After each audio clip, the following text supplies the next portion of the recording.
is well. Welcome in, everyone. We're going to get started in just a minute.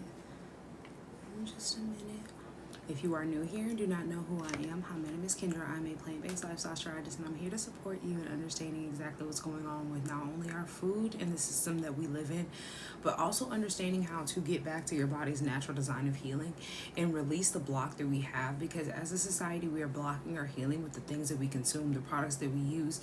And so it's time for us to set in place not only a plan and a strategy against the agenda that's attacking our health, but also for us to get back to the basics of understanding our natural design. And so not enough of us are realizing that we are heavily addicted to sugar. We understand that, like, oh, I have a sugar craving, oh, I crave sugar heavily, but you're not understanding that you are truly addicted to sugar. And this is destroying your health. And so today we're going to be talking about why you're addicted to sugar and how it's destroying your health, and then getting to the basis of what do we need to do to start releasing this? How do we start supporting our body through this process, right? So if you are somebody, or you know somebody that is, first of all, a sugar addict, they sit there and they have to have sugar. You're sitting there thinking all day about what your next sweet is going to be, or every single day you have a snack at 7 o'clock, 7 p.m. After you get off from work, that's how you get yourself to de-stress and decompose the week or the night or whatever else. Did you know that sugar is more addicting than literally a drug? It's more addicting than cocaine itself. And so that is really crazy to wrap your brain around. But when you think about how the chemical balances react to simple sugars, non-simple sugars, rather processed, terrible, toxic sugars, and how it literally hijacks your brain, you'll understand why you crave it more. You'll understand why you feel like when you crave sugar that you have to have it. And then either that or you get hangry. Or people sit there all day and they think about, oh my goodness, I feel so tired and I feel so fatigued. Let me go get some coffee with all the sugar in it, get a sugar rush, and then wonder why they crash.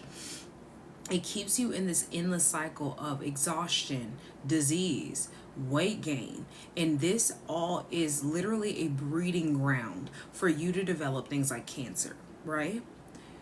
And so when you look at the main culprit and you're sitting there and you're like, okay, well, why in the world do I have sugar addiction if I don't even eat that much sugar? The food industry / medical industry profit off of you not realizing how terrible and toxic these processed sugars are. White sugar, brown sugar, even molasses, these non-natural sugars, non-simple sugars. And they profit off of you in your addiction. And so this is just like somebody who gets a pain medication because they break their leg, they break their arm, they do a dental surgery, and then they get addicted and they get hooked onto that. They have gotten you hooked on the sugar since you were a very, very young age. They teach you at a very, very young age, as soon as you start eating snacks, ooh, try this sugary treat, and then you get your lights up, your face lights up because you finally tried chocolate. You got your first cake on your first birthday. And we don't realize that we throw our chemical balance off from a very, very young age. So you start feeding this child inflammatory sugar as soon as they finally turn 1, as soon as they can start to process it inside of their body, or you think they can process it. And so we don't realize from that very young age of 1 all the way up to the age that you are now, you have been fed inflammatory sugars and you have become addicted. And so that's the reason why you crave sugar. It's not because you want those Oreos or you want the Swedish fish. It's not because you want to sit here and eat all of these little Debbie cakes and the little, I don't know what those are, the little muffins and stuff like that.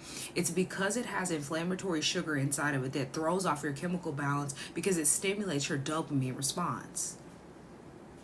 So if you are currently right now somebody who is trying to cut out sugar, or you've tried or you've thought about it and you're just like, there's no way for me to cut out sugar, I want to hear in the comments, have you successfully cut out sugar? Have you tried to cut out sugar? Are you struggling to cut out sugar? Are you diabetic? Do you know you need to cut out sugar but you don't know where to start? You don't know how to do it? Drop it in the comments and let me know where you are currently right now in your space when it comes to eating sugar, consuming sugar. Do you understand what sugars are inflammatory? Let me know where you are in this space, so not only we can tailor the live to helping you out, figure these things out, but also understanding how you've gotten to this space, understanding what we need to do. But I need to know where you are in the chat right now for me to be able to support you. So currently right now, who is struggling with sugar addiction? Who's trying to cut out sugar, maybe needs support cutting out sugar? Who right now knows that terrible toxic processed sugars are literally going to lead you to having diseases? What questions do you guys have? What are your concerns? What's on your mind? Are you good? Do you know what sugar is doing to your body? Because during this live, like I said, we're going to be talking about how food companies are intentionally keeping you addicted to sugar. We're going to talk about how sugar fuels insulin resistance, diabetes, and hormonal imbalances. And then we're going to be talking about the exact steps that you need to take for you to be able to break free from the sugar addiction, start taking control of your health, and truly reset your body so it's healing itself from the inside out.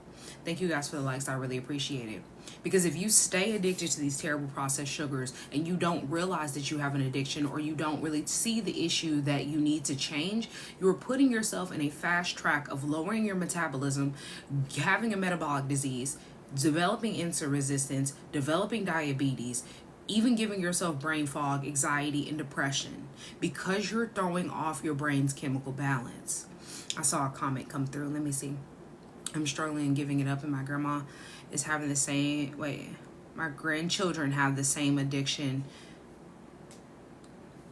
Okay, I hear you. So you said that you are struggling to give it up, and your grandchildren also have the same addiction. So this live is going to help you be able to get through that, because you have to understand that more likely than not, I'm not going to say this is your story, but more likely than not, you've been fed sugar all your life. Like, correct? I feel like all of us, especially here in America, we're fed sugar from a very, very young age. This is the reason why we pass down the same generational curse of teaching each generation to get addicted to sugar and not realize these things. Oh my God, I forgot my earrings. Oh, and they're in the bathroom. They're not in here. Okay, well, I'll have to deal with that all your life. And that was my story too. That was my truth. And I released that because you have the power to change this. It's just a matter of getting the strategy to understand how to do it. I really want to go get my earrings, y'all. I do. I'm going to grab. They're 2 seconds away. Don't leave. I'm literally going to grab my earrings. They're right across the hall, and I'll be right back.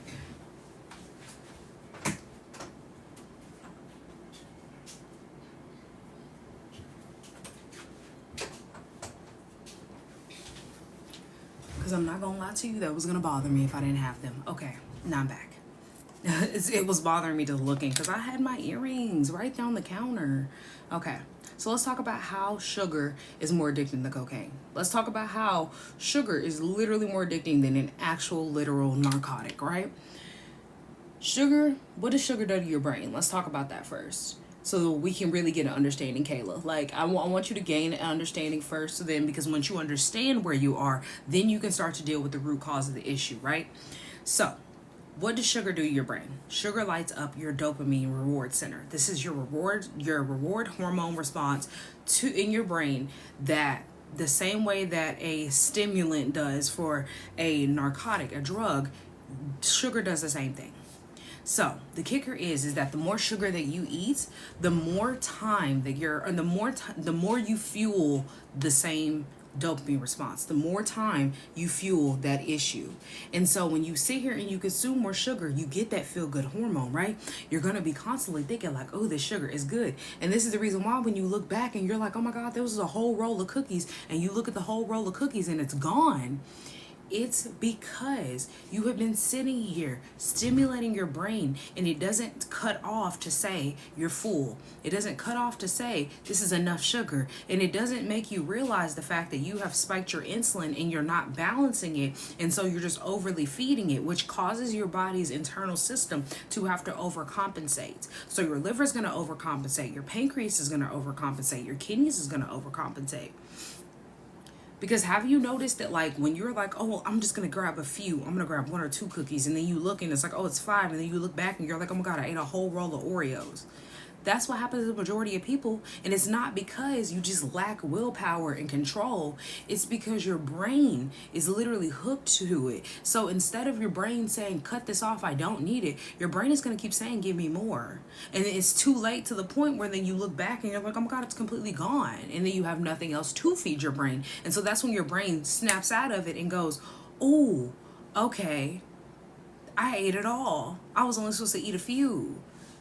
Like, and I say Oreos because, like I said, I was once there. Like, I was one of those college kids that, like, I was very active before I went to college. I was active during college, but I had to get myself back in the swing of things. But, like, during that time, I would sit in front of the TV and just sit there and eat Oreos, do homework, and look back and be like, oh my goodness, the roll is gone. And so it really is truly not only something that it makes your subconscious and your conscious turn themselves off, if that makes sense. This is the reason why emotional eating is so heavily used in society as a decompressor, a de-stressor, because emotionally eating makes you cut everything off. Just like how when we sit in front of the TV and we relax and watch TV for a while, you play video games and things like that, it cuts off your brain so your subconscious and your conscious don't really have to do much work. And that's the same thing when you're stimulating your dopamine response and getting that happy balance back, that happy hormone stimulation, and you've had a hard day. It's gonna make you consume more without you realizing it. So that's why I say it's not just willpower of, oh, you have no control. It's literally your brain itself being able to finally cut itself off, shut down, have that time of, I don't have to overthink, I don't have to overwork, I don't have to worry about this stressor right now. But as soon as that is gone, you have nothing else to help filter that in and to be able to calm that down. Overweight. I was overweight all of my life. I was a very hefty child. I was in 5th grade, 150 pounds. Like, I was a big child. Not all my life, actually. I'm not even gonna say all my life, until the time that I hit around like 5 or 6, because I was super skinny, tall, skinny. I stopped growing, obviously, because I hit my growth spurt before everybody else did. So like, that's the reason why I was so tall and skinny. Like, when I think I was around like 3 or 4. I thought in pictures, I look at it and I thought I was like 6, and my mom was like, no, you were only like 4 here. And so like, I was always a pretty tall child, smaller. It was when the factors start to hit of, okay, you're not as active as much. Obviously, I stopped growing as fast, that like my weight really hit, and it made everybody click and realize that like, I'm over consuming, but nobody knew any habits to help me be able to change. So what do? We do diet culture. I sit here and talk negatively about myself because I sit here and think that like, I can never lose weight. I can never do this. I can't do this. And when you look at society, the way that we are and the way that things have completely shifted when it comes to what we view as healthy and is okay, these doctors are now able to promote to children that are, I think, as young as 14, I want to say, but I feel like it was 12 was the onset of like them starting to be admitted into the program. They are able to get weight loss surgeries now. They are able to give children weight loss surgeries.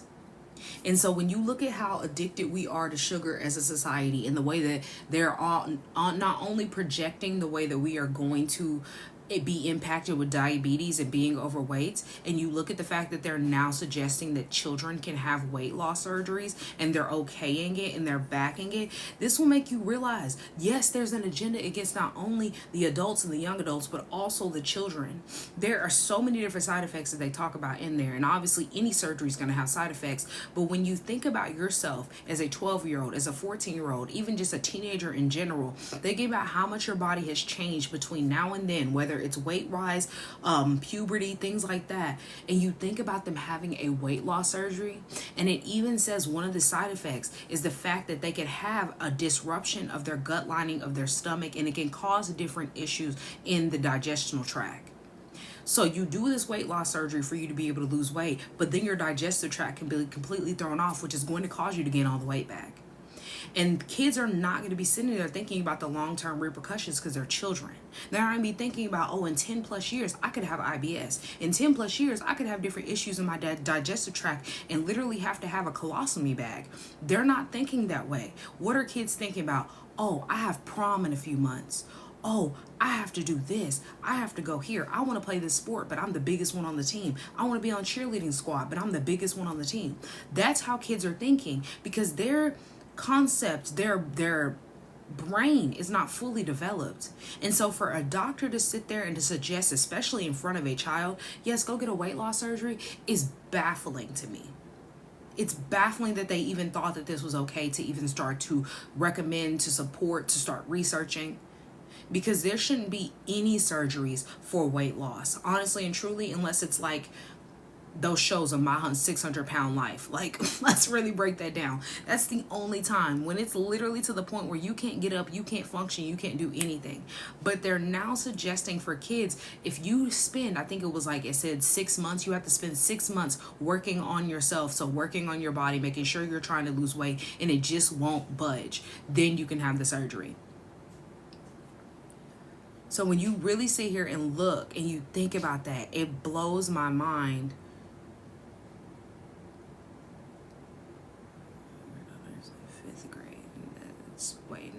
That was my weight. And that has to be tackled at that age, because I'm not saying that I started at a terrible age, but if she hasn't already, that is going to make her start her cycle earlier. I'm pretty sure if I probably would have lost weight in that year of 5th grade, I probably would have started my cycle in 6th grade.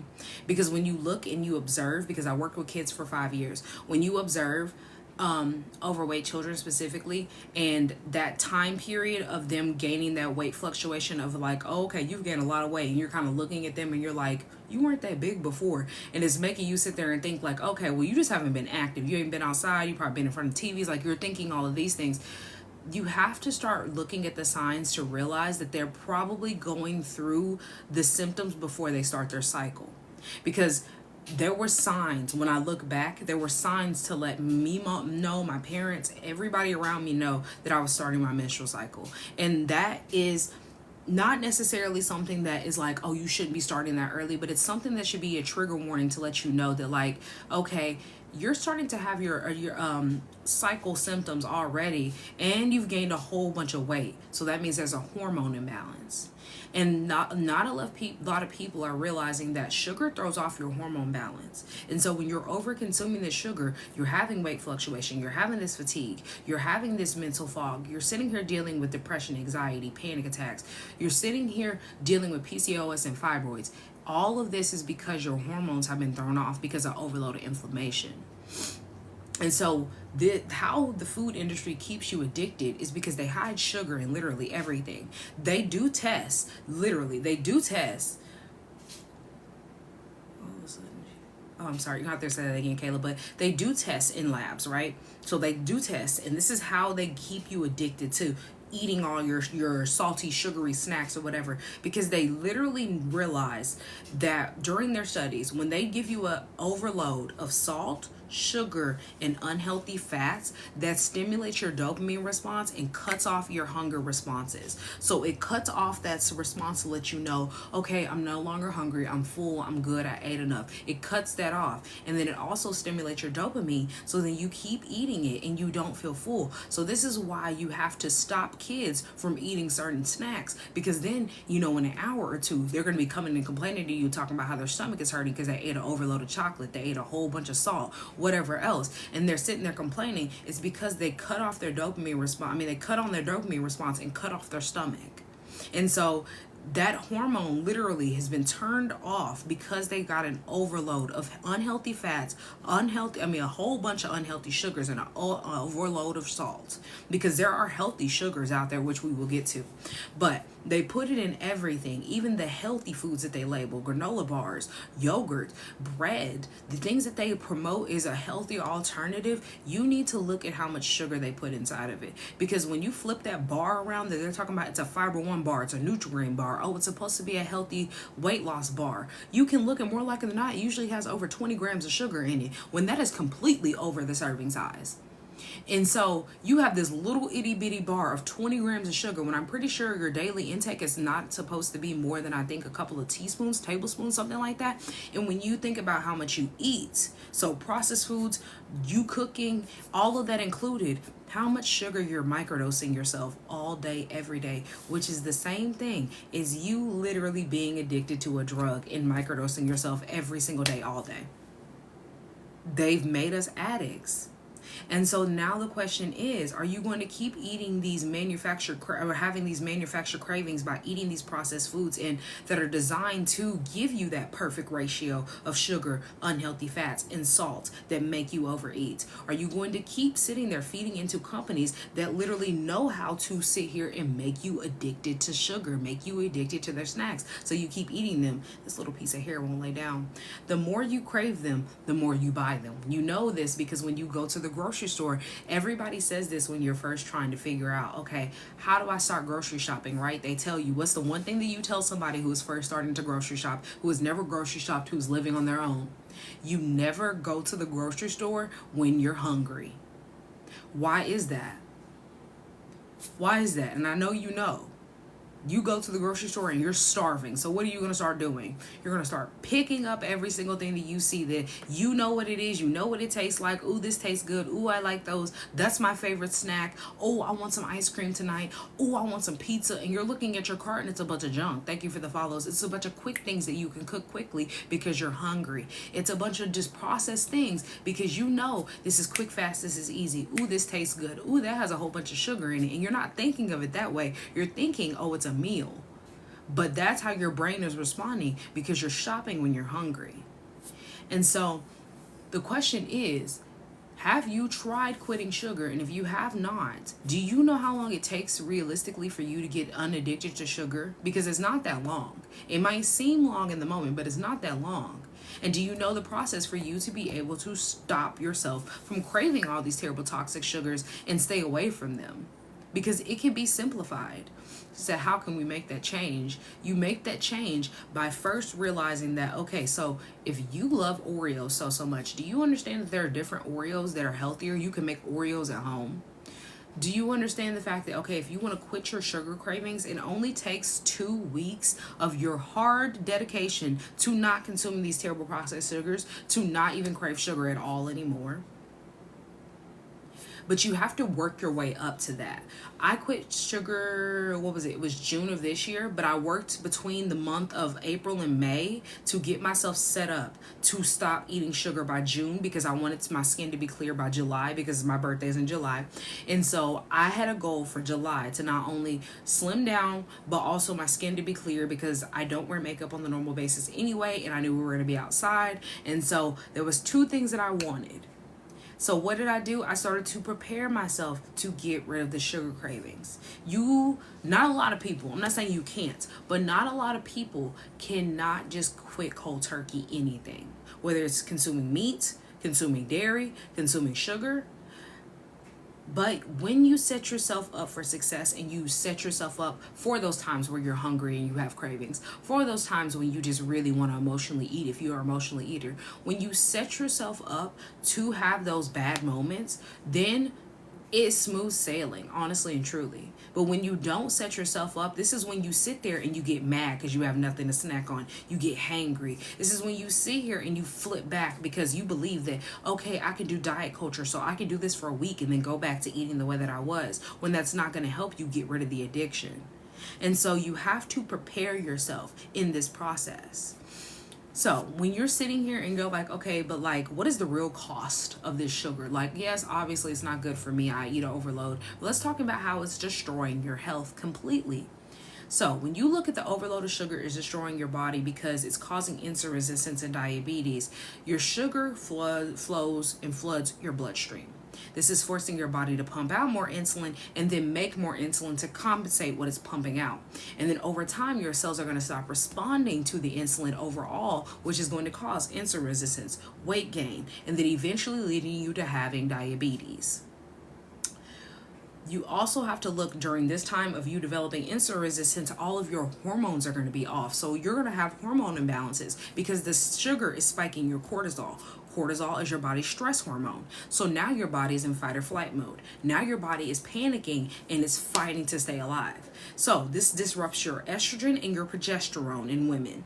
So a lot of women nowadays have issues with their estrogen being too high or their progesterone being too high. Estrogen is your natural hormone as a woman, obviously, and your progesterone is your natural hormone for a woman that is that's your pregnancy hormone. That's the word I was trying to think of because I was going to say it's the hormone when you're pregnant, but you have that hormone even if you're not pregnant, but it's your pregnancy hormone. So this is the hormone that goes off to let your body know, hey, you're pregnant, don't start your menstrual cycle, or hey, you're not pregnant, you don't need your menstrual cycle anymore because you're producing a baby. And so when you sit here and you look and you realize that this disrupts literally your woman's body chemical balance, your hormone balance, your reproductive balance, this is going to cause you to have PCOS, fibroids, endometriosis, cysts, and this is going to worsen if you have it already, your PCOS or your endometriosis. This is going to worsen your cravings, and it's going to cause you to have that fatigue, that energy crash. all of this, imbalances, insulin resistance, diabetes, is all tied to one thing, which is inflammation. Inflammation is the stem to let you know that you are having an issue with toxins being built up inside of your body.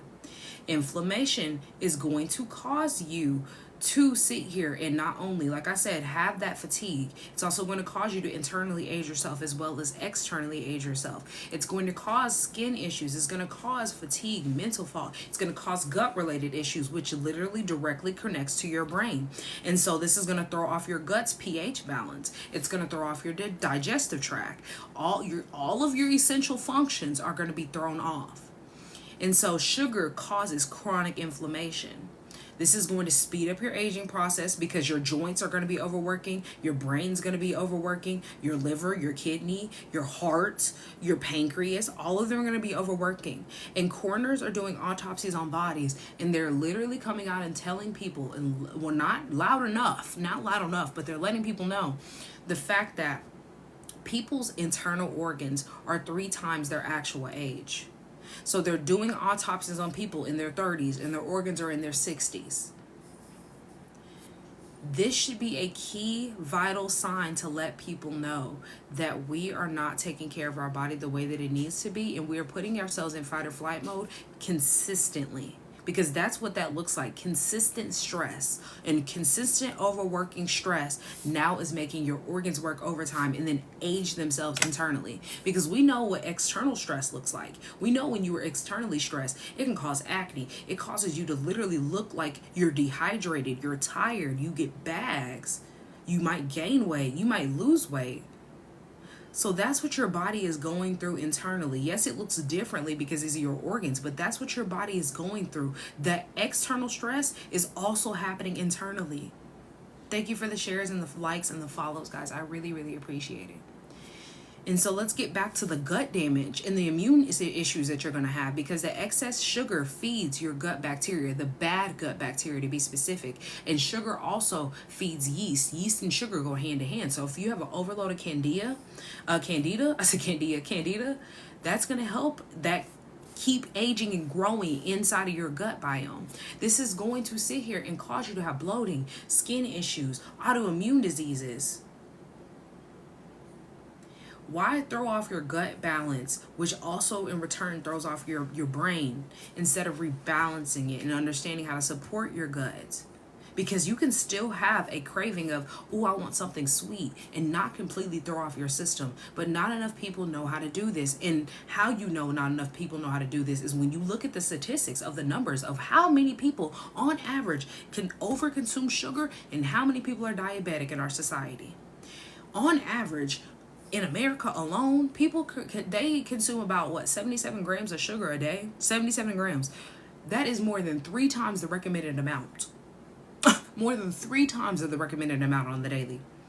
And so every time you eat sugar, this is triggering not only the inflammation response in your body, because inflammation is a response to let you know that there's an overload of toxins, but this is going to lead you down a path of having diseases.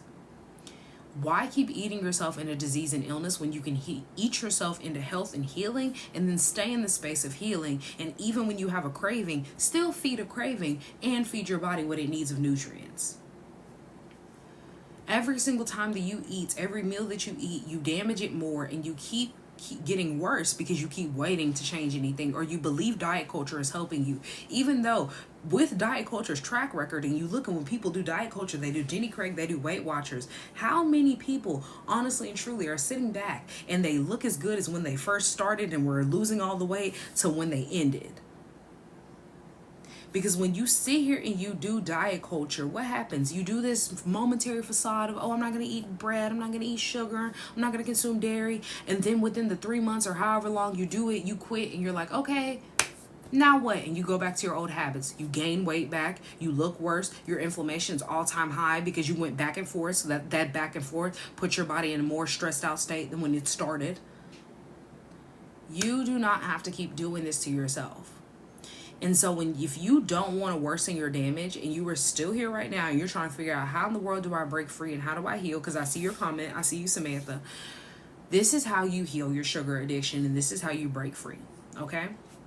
First, we're going to cut out what triggers us. So we're going to ditch the hidden sugars. We're going to stop buying all these terrible toxic processed snacks and different sugars, unhealthy fats, unhealthy salts, all of that combined in a snack, all these processed foods. But we're going to find alternatives before we cut them out. We're going to find and start understanding how to read our ingredients label, as well as that label that says how much sugar, how many calories. And I'm not saying you have to calorie count, but the point is you should be able to glance at it and recognize it and see a balance of a snack versus an imbalance of a snack. And if you cannot do that currently right now, I do have a Purge the Poison Toxic Ingredients ebook that is only $11 that is going to show you how to start reading your label when it comes to ingredients. And then you are, like I said, you're going to remove those and you're going to stop drinking sugary drinks if you consume sugary drinks, period. And I mean that. There are different ways for you to make. If you are really heavily so addicted to soda, like I know a lot of people are, there's a way for you to make your own soda without all the terrible toxic high fructose corn syrup, all the additives. They literally had a recall the end of last year sometime about them having some type of heavy metal inside of all, like majority of restaurant Cokes. And so they said it was a Coke soft drink. They didn't necessarily say it was Coca-Cola, but there's only one product in the vending machine / soda department that we call a Coke. So you can guarantee that it's that brand. But majority of them have terrible toxic fillers and you don't know the ingredients, because when you look on that label, it says no sugar added, right? And so that's what you think, oh, this is healthy because it has no sugar added to it. I got a 0 sugar Coke. I got a 0 sugar Dr. Pepper. But they don't have to add in there, it has high fructose corn syrup. They don't have to add in there that they added some kind of inflammatory sugar. It's fake sugar. Just like how Splenda is not considered like white sugar or brown sugar. Splenda is considered an alternative sugar. They don't have to label alternative sugars as a sugar added because they're alternative. This is how they get away with all these loopholes, these little tiny word changes inside of what they consume or what they tell you it's okay to consume. Those little tiny word changes is how they get away with, oh, this is 0 sugar, even though it does have added sugar inside of it. So the next step for you, oh no, we're still on step 1. So the next step in step 1 is you have to stop using sugar as a reward and a coping mechanism. That is not your stress release. You have to shift your mindset and think that sugar isn't a treat. I love getting a snack when I go out and take myself on a date or somebody takes me on a date. And that's just because that's what I love to do. Okay. But it's not a treat to say, oh, I worked out today. I'm going to go get some sugar. Oh, I had a really, really hard day. You know what I'm going to do? I'm going to go get some sugar. I love going to an ice cream shop, but I'm not going to make it a reward for me having a great week at work. Juicing is amazing. You should be juicing, because if you're like me and you like juice, I love apple juice, you should be juicing your juice. Step 2, balance your blood sugar naturally.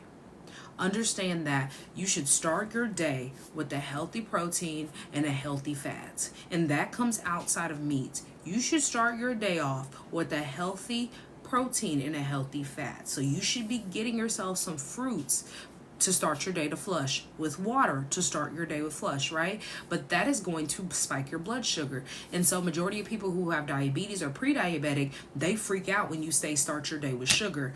Start your day with healthy sugars or fruits, right? Because they're like, all sugar is bad. All sugar is not bad. The problem is you have no stabilizers. And that's what I talk about in my Eating Away Diabetes Cookbook that's linked in my bio if you want to know more about that. You have to have stabilizers. So healthy fats and healthy proteins are your stabilizers. You don't get healthy fats and healthy proteins from meat, because people eat meat and they still have diseases. People eat all these different things they recommend to you of dairy, consuming all of this daily, and they still develop the same diseases that they're trying to prevent. You have to use magnesium and chromium for you to be able to get the minerals that you need to help balance your blood sugar and also reduce your sugar cravings. And so a lot of people are low on iron and magnesium. These are 2 key factors that you cannot take together when it comes to a supplement. So if you're taking this supplement, First of all, do you even know what magnesium you're taking inside of your supplement? Because I think there's over at least 30, maybe there could be all the way up to 100 different types of magnesium. There's a lot. I wrote them down in the book a while ago. So you have to realize that that magnesium might not be the one that you need. But you know what gives you the magnesium that you need? Fruits and vegetables. What gives you chromium? Fruits and vegetables. Another step in the step 2 process is you have to have fiber with every single meal that you eat. There is no fiber one bar that's going to give you fiber because that's fake fiber. There is no fiber supplement that's going to give you fiber. Your body does not recognize fake fiber.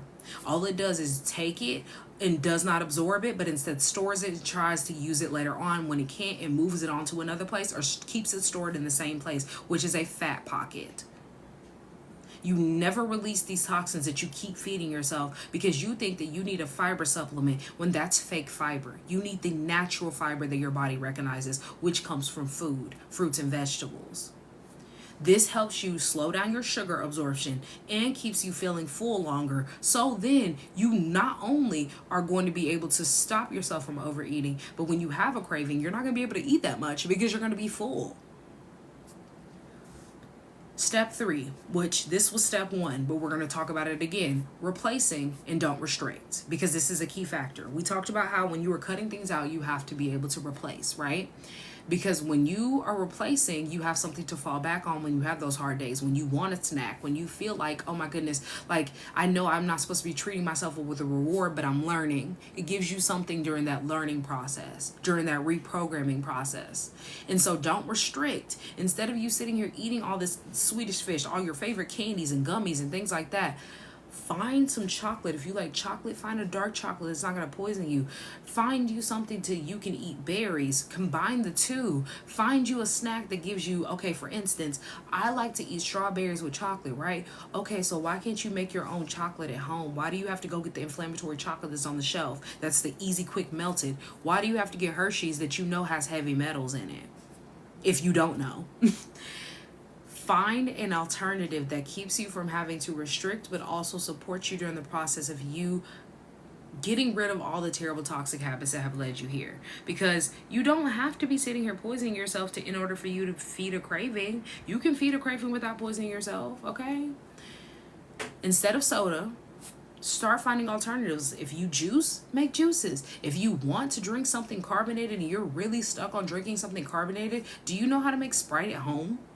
Do you know how to make your own Coca-Cola at home without the actual Coca-Cola label? Because it's simple. You can do it. Thank you for the follows. Thank you for the shares. Thank you for the likes. I really appreciate it. Start trying different alternatives for, okay, well, you don't want to drink water. Try infused water. If you don't drink infused water, I'm not one to drink infused water. I like tea. Drink a herbal tea. And herbal tea does not have to be nasty. Make it good. Not with a whole bunch of sweeteners.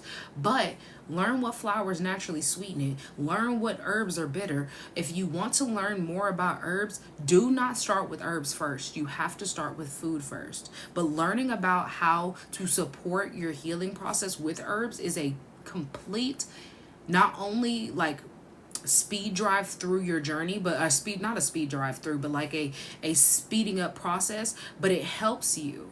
It supports you. But if you're not using food as your main basis, your foundation, it's not going to help you. It's going to keep managing like you're doing right now with prescriptions, which is not going to support you in healing. You have to, instead of eating all these processed carbs, all these terrible toxic carbs, eat whole, rich fiber foods. Eat non-terrible toxic carbs, because there are carbs that you can consume with stabilizers. This is the key. You still have to have your stabilizers. Best way to balance your hormones. Irregular periods. You want help supporting as far as like your hormones and balancing your hormones. You have to first look at what you're consuming and what you're eating. So if you are here right now because you do eat a whole lot of processed toxic sugars, terrible sugars, you have sugar cravings or you're addicted to sugar, that's a main key factor. If you're still eating meat or you're eating dairy, this is also a key factor for your hormone imbalance, because I was once somebody who was dealing with a very, very painful menstrual cycle, like literally every single month. It felt like it was taking me out. And the only way that I gained balance back, because I'm pretty sure I probably had cysts, fibroids, something. I had something going on because of how painful it was. you're gonna have to start looking at what kind of foods you're eating and how that's impacting your hormones. So, Star, I don't know exactly what you consume. You could share if you feel like sharing. If you eat dairy, if you consume meat, or if you eat sugar, you eat all three, you only eat one, or whatever else. This is contributing to your inflammation, which is going to throw off your hormones. And we talked about this before in the beginning of the live. So if you missed any part of this live and you want to catch it, all of my lives are posted on YouTube. So if you are not subscribed to my YouTube, the link is in my bio. You can go check it out. I literally post every live because I want people to be able to catch the content and hear me out, unless it's something that I put in my archives for my program or something like that, which I do have quite a few in there. But majority of the time I post all of my lives there. So thank you for the gifts. Hi, Elle. You said I consume a bunch of fast food, honestly, and sugar. So that is definitely going to be contributing to your hormone imbalance. So we're going to have to focus on figuring out, do you consume the fast food because it's convenient while you work? Is it convenient after work? Is it just the convenience space? Is it because you don't cook, you don't know how to cook? Because we have to get you away from eating all that fast food and eating more whole foods that you get with cooking and prepping your meal at home. Also, if you are in a space where I didn't like meal prepping, nor did I want to meal prep, but you're going to be spending more money doing it this way, finding different places that you can go to eat when you do need to eat out, if that makes sense. Like an actual full whole meal, not just going and getting French fries or just going and getting a quick little snack, but actually getting a fulfilling meal that is going to support you and not dealing with the hormone balance, or not supporting the hormone imbalance, but dealing with the hormone imbalance, excuse me. And the same thing with sugar. We have to find our replacements. Thank you guys for the follows. I really appreciate it. And the likes. Let's see, what did I miss? Is oat milk good? Oat milk is not the best milk, but it's not the worst, if that makes sense. Like, I drink oat milk. I don't drink it, like, I mean, I'm not gonna say I don't drink it often, but I don't drink oat milk all the time because I drink milk often. It's not always oat milk. It's coconut sometimes, almond. I really love almond milk. So don't completely avoid it, but if you're dealing with any issues with hormone imbalances, if you're dealing with pre-diabetic symptoms or diabetes in general, blood sugar spikes, and you're trying to get that rebalanced, you should not be consuming oat milk. So it's just a matter of what you're dealing with, if it's bad or not, if that makes sense, because it's not necessarily good or bad. Thank you for the follows. It's out of convenience. I don't know where you live to suggest, because there's like, I don't eat chain restaurants. I don't consume chain fast. I don't really consume fast food at all. The places that I go are little like mom and pop shop, and I'm vegan. So that's why I was like, I'm assuming that you probably eat meats and dairy still. I don't know exactly what you consume on a daily, but all right, silly Billy, you can go. I don't know why in the world people try to come in here and troll. I ain't even got time. You can look, but you can't touch. I'll just mute you. I'll just mute you. There you go. You can look, but you can't touch. There you go, Billy. That's the best feature on here, y'all. That you can mute people without blocking them. I love having people just be able to look at my live and not be able to say anything. It's the best thing.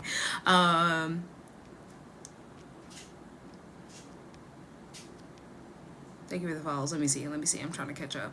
Sorry, can you mention what type of milk is good? Got interrupted, I believe. Wait, over the time limit? Jess, I don't know what you mean exactly. You're going to have to specify. I'm trying to remember what I said. You said, can you mention what type of milk is good? I got interrupted. I didn't say that it wasn't that, like... I'm trying to remember what I said. I hate having to repeat myself because I don't remember what I said. And I said it good the first time. Okay, listen, this is going to be posted on YouTube. So that's what I'm going to say to that. This is going to be posted on YouTube. You can catch what I said on YouTube because honestly and truly, that train of thought been gone. I can't even lie to you. I scrolled up. I said it, and it was really powerful and impactful. And me trying to re-say it, I know I'm just going to stumble all over it. So what questions do you guys have for me before I get off? Jess, I would like for you to reword that for me if you could. That'd be great.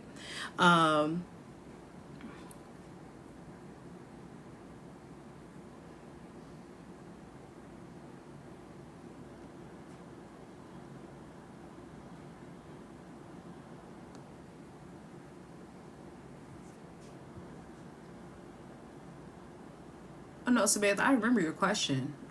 I remember your question, but in the long basis of everything that I said, like I said a whole long thing. That's why I said that if you missed it, it's you could catch this on YouTube afterwards. I'm just not gonna repeat all that. Like it was a good, like I gave you a good amount of content, girly. Okay, so it's gonna be posted on YouTube if you can wait until well, I have Thursday's video going up, but if you can wait until Tuesday. But like all in all, what I said is not good or bad. It's not necessarily, it's just a matter, are you dealing with insulin resistance? Because then no, you shouldn't be consuming oat milk. It's not good or bad. You're fine, Samantha. You're fine. I'm not mad. I'm reading comments. What other questions do you guys have? I understand what you're saying. It's your birth control, but what I'm saying, what's your question? I'm at, what's your question? In the end, what's your question? What is oatmeal? Why is oatmeal not as good? No, that's not what we're talking about, Charlie. You must have just came in.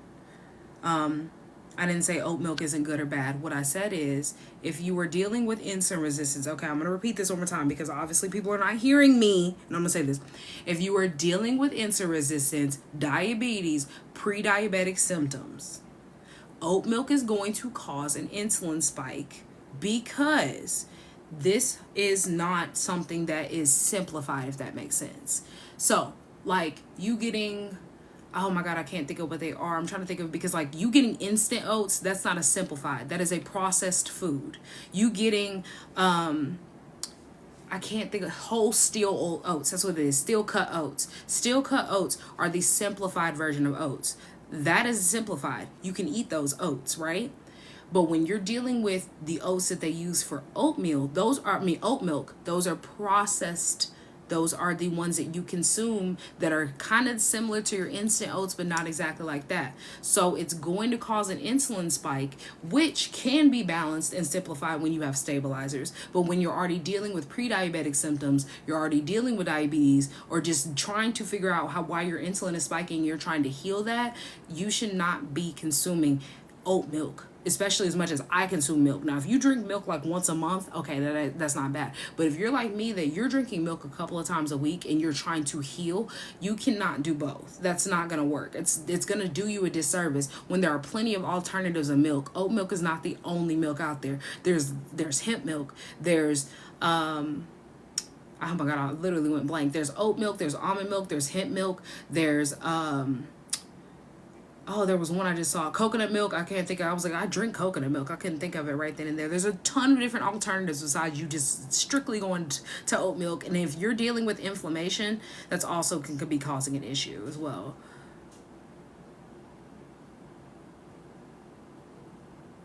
Okay, wait. Inflammation I have. So yeah, if you're having inflammation and you're trying to deal with the inflammatory issues that you have going on, you should be focusing in on things that don't have a potential issue to spike not only your insulin, because that is going to combat hand in hand, but also learning how to eat and consume anti-inflammatory foods. I'm sorry, I've noticed my eating habits have gotten really night heavy, especially over the last year. That's a trained habit. I'm also I got out of it and then I got back into it, a night snacker. So if you are somebody who has night cravings, night eating habits, that's something that you're going to have to reprogram and get rid of. And it's not difficult for you to be able to do that. I can teach you how to be able to do that if you book a one-on-one or if you get in my program.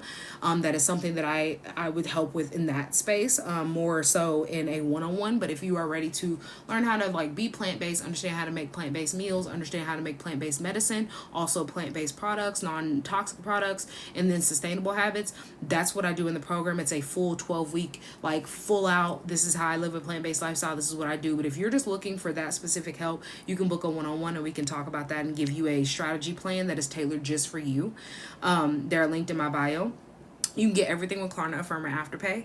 But yeah, if You said if it's stemming from a lack of constant progesterone. I don't think it's necessarily the lack of, it might be a lack of balance of hormones, but like I said, like that is also tailored to, if it's been a year of you doing this, it's a habit now in your brain. You have formed a new habit. It takes a few weeks for you to be consciously forming a habit, and subconsciously it takes, I think like 3 months, I want to say, for you to subconsciously form a habit and have that habit to be second thought, right? And so now it has been trained into you every single night. You're going to eat at a certain time. You're going to do this. And so that kind of tailors into people who didn't intermittent fast and now started intermittent fasting. I'm somebody who intermittent fasts. I started doing that in 2020. That was something that I had to work my body into doing because my body was not used to intermittent fasting, nor did I really know anything about intermittent fasting until I started doing it. But as time went on, and I realized that you train yourself to start eating at 8 o'clock. You train yourself to start eating at 12:30 at lunch. You train yourself to be hungry at 6 o'clock to eat dinner. And so you have trained your body now to want to eat later and later at night. And so that's just something you have to get out of. That's just as simple as that. It's not, it sounds harder than what it is, but it's a simplified process. It's not that difficult. You're so welcome, Jess. What other questions do you guys have for me? Because every day that you take longer and longer to deal with your issues that you're having with inflammation, toxic sugar addiction, anything of that nature, you're making it harder for you to break free. And the way that this world is going, stress is not going any lower and stress is not getting any better. And so think about how if you're stressed out now, and you could be not only stressed out in a year or two from here now, but in a health crisis. You're not going to want to change your habits when you're in the middle of a health crisis. You're not going to be wanting to change your habits if everything goes to crap and hits the fan. You're not going to want to change anything when you're already dealing with so many external stresses. And so your cravings, your weight gain, and your health struggles aren't going to fix themselves. It's a matter of you choosing when you're going to do this and choosing that you deserve to be changing now, and you deserve to know how to take care of yourself now, and you see the value in your body rather than seeing yourself as just somebody who's here for a good time and not a long time. Because too many people are living like that, where you think that, oh, well, I won't be able to live here for a long time, so I might as well enjoy it while I'm here. But you're not able to enjoy what you're doing and how you're living because you're literally suffering every single day. So it defeats the whole purpose. So if you are ready to take action, like I said, I have created not only my Bloom and Thrive program, which is going to help you be able to detox yourself from this unhealthy sugar, heal your hormones, and rebalance your body, get rid of that inflammatory issues that you have going on, and take control of your body and your health. It's called Bloom and Thrive, and it's going to help you, and it's designated to help you break free from all of these issues for good and sustain this lifestyle that you need to be able to help yourself heal and to support your body getting back to the space of healing from the inside out. And so if you are looking for that and you want to know more about it, there is information in my bio. And I did this, I want to say I started it last week. It might have been the week before. My weeks are a little off. But I do have, if you book a one-on-one with me, and this is outside the program, but if you book a one-on-one with me, you are getting a bonus. So you get one of my ebooks with that one-on-one. If you want to know more about that, you can DM me and I'll let you know which ebook is available with that. And also, if you book a one-on-one and you decide that you want to get in the Bloom and Thrive program after that one-on-one, you will get a chance to use the price that you had for the one-on-one to knock off from the program price. So you will just pay the difference. And you can get everything with Klarna, Affirm, or Afterpay. So, what other questions do you guys have for me before I close out? You would like a one-on-one, Samantha, you can book a one-on-one with me. It's linked in my bio. You can get everything with Klarna, Affirm, or Afterpay, like I said. What other questions do you guys have for me before I get off? If you have any questions about anything that's linked in my bio or it's not clarified, DM me. My DMs are always open. Like I said, I post all my past lives on YouTube. So if you're watching this on YouTube and you have not subscribed, go ahead and subscribe to me. Follow me on various socials just in case they do take TikTok away from us. But I'm not seeing any more questions. So I guess I'm going to hop off and maybe find me something to eat. I feel like I might eat an early dinner today because, I mean, I'm not too hungry right now. But it's like if I'm going to go ahead and cook, it might as well be dinner. You know what I'm saying? Like if I'm going to cook and it's about to be 3, it might as well be dinner. So the choice is yours, but I promise you, if you take action today and you work with me and we get together, it's going to help you be able to change your life and transform and see a complete difference in your health. So don't think that you're stuck taking a prescription or you're stuck doing it one way. There are plenty of ways for you to help your body heal. It's a matter of what you do and how you do it. I hope you have a great rest of your day. Be safe. If you're out here in the snow, be safe. Stay warm. Don't take this information and just hold on to it. Share this with somebody who you share my account, share my YouTube with somebody you know that will benefit from this, that can be helped if they're dealing with the hormone issues, inflammation, diabetes, pre-diabetes, because that's what we've been talking about. That's what we have tailored our 2025, end of our 2024 to, maybe even 2026, who knows. But I hope you guys have a great rest of your day. Thank you for being here. Thanks for all the comments. Thanks for the likes and the gifts. I appreciate each and every. But I hope you guys have a great rest of your day. Thank you for being here. Thanks for all the comments. Thanks for the likes and the gifts. I appreciate each and every.